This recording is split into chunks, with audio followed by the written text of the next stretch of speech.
promotion if it comes along, but we've committed the resources we want to. And let's be honest, the greatest compliment you could probably pay to all those three managers we've mentioned is the whole Venky circus seemed to go quiet, certainly from a national perspective.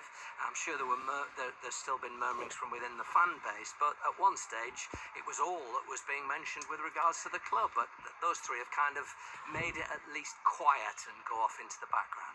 Deadlock has been broken in our featured game in League Two. Doncaster Grimsby. Which way, Shojo Saka? It's Doncaster 0, Grimsby 1. Lovely combination play between Danny Rose and his strike partner Justin Obikwu. Obikwu with a nice sidestep to beat the defender and a low finish. Doncaster 0, Grimsby 1. What on earth is going on at Luton, Curtis Davis?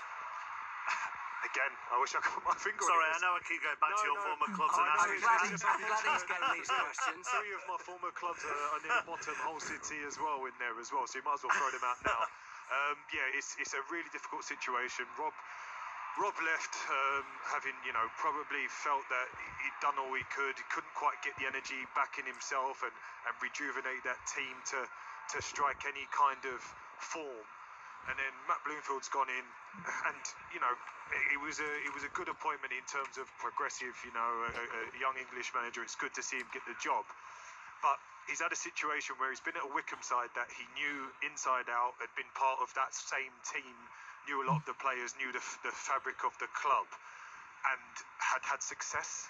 Well, yeah, because he was taking over a Wycombe side in a position of strength off the back of Gareth Ainsworth, wasn't he? Yeah, so he was taking the club over in a position of strength, whereas now he finds himself in a let's say a better job in terms of a club that's just come down from the Premier League, but it's an expectation that is foreign to Luton Town, in the fact that Luton Town have expectation to not only be staying in the Championship, but to be pushing for those playoffs to get back in the Premier League, and to try and motivate those players that were in the Premier League last year, maybe feel a little bit disillusioned with, oh, hang on, I was in the Prem last year, I was doing this and doing that, and I can't even get a game for this Luton team.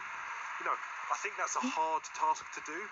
I think I've had personal conversations with people in and around the club. There's a few people that, were pulling up trees to play every single game last year in the Premier League when you're playing against the Arsenals, the Liverpools, the Tottenhams, the Manchester Uniteds.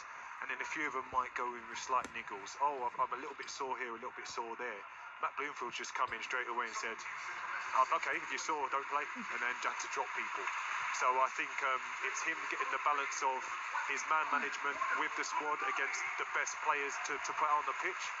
But I think, it's a really, really sad time for Luton, because the change just hasn't actually worked just yet.